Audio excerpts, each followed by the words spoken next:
સરસ મજાની એક વાર્તા, જેમ આપણે નાની ઉંમરમાં આપણા ઘરડા વડીલો, દાદા, બા વાર્તાઓ કહેતા હતા, એવી એક વાર્તા છે.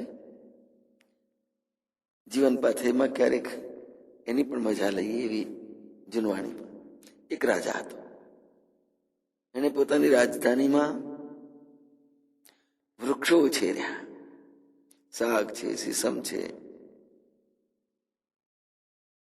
એક અદ્ભુત શાનદાર એને મહેલ બનાવ્યો આ બધા વૃક્ષોના લાકડામાંથી. મહેલના ઉદ્ઘાટનના દિવસે જ અચાનક એ મહેલમાં આગ લાગી ગઈ. પળભરની અંદર, ક્ષણવારમાં કરોડોના ખર્ચે તૈયાર થયેલો મહેલ કોલસાને રાખોડીનો ઢગલો થઈ ગયો. મહેલ આગથી સળગી ગયો. રાજાને સહેજ પણ રંજ ન થયો. એ મનમાં વિચારવા લાગ્યું, કદાચ મારા નસીબમાં આ મહેલ નહીં હોય. પછી એ પોતાના જૂના રાજમહેલ તરફ પાછો જતો રહ્યો. એક દિવસ બહુ જોરની આંધી આવી. કુદરતના કેરનું દ્રશ્ય રાજા મહેલના ઝરૂખામાંથી જોઈતો. તેવામાં એની નજર મહેલની નજીકમાં ઉગેલા વર્ષો જૂના વડના વૃક્ષ ઉપર પડી. પવનના જોરદાર ઝપાટાઓને કારણે વારંવાર ડોલ્યા જ કરતો હતો. અચાનક એક ઝપટ એવી આવી કે ધરાશયી થઈ ગયું વડનું વૃક્ષ. વૃક્ષ આવી રીતે ધરાશયી થયેલું જોતા રાજાનું કાળજું કંપી ઉઠ્યું. એની આંખમાંથી આંસુ ટપકવા લાગ્યા. એ તરત દોડીને વૃક્ષની પાસે પહોંચ્યો. એના પાનને પ્રેમથી હાથ વડે એને સેવવા લાગ્યો. હવે આંધી અટકી એટલે પ્રજાજનો પોતાના શહેરમાં પોતાના થયેલા નુકસાનને જોવા માટે નીકળ્યા. જ્યારે રાજમહેલ તરફ આવ્યા અને જોયું તો મહેલની પાસે આવેલું વટવૃક્ષ ઉખડીને જમીન પર આડું પડ્યું હતું. એની પાસે રાજા આંસુ વહાવી રડતો હતો. રાજાને આ રીતે રડતો જોઈ પ્રજાને એમ થયું, અરે,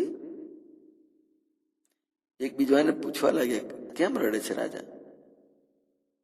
જ્યારે કોઈને કઈ કારણ ન સમજાયું તો એક વયોવૃદ્ધ બ્રાહ્મણ હિંમત ભરીને રાજા પાસે કહ્યું, મહારાજ, અમે તમારા કરુણ આંસુઓનું કારણ જાણવા માંગીએ છીએ.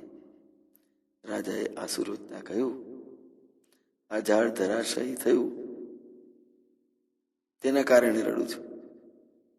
આ સાંભળીને પ્રજાજનો અને અન્ય લોકો જોર જોરથી હસવા લાગ્યા. બસ આટલી અમથી બાબતમાં રાજાને રડવું આવે? રાજધાનીમાં લાખો વૃક્ષો ઉખડી ગયા, એમાં એક વૃક્ષ ઓછું થયું, તેથી શું? પછી પેલા વયોવૃદ્ધ બ્રાહ્મણે સાહસ કરીને પૂછ્યું, મહારાજ, તમે કરોડોના ખર્ચીને બનાવેલા આ રાજમહેલ સળગી ગયો ત્યારે જરાય દુઃખી થયા નહોતા, અને એક ઝાડ ઉખડી પડ્યું એમાં આટલા બધા તમે દુઃખી? રાજાએ કહ્યું, જો હું ઈચ્છું તો એવો જ મહેલ એક નહીં 2-5 બનાવી શકું, અને થોડા સમયની અંદર બનાવી શકું કારીગરો દ્વારા.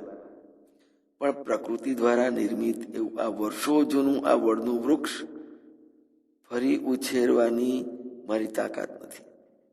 2-5 કે 20 વર્ષમાં આવું ઘટાદાર છાયાવાળું વૃક્ષ ઉછરી જ ન શકે.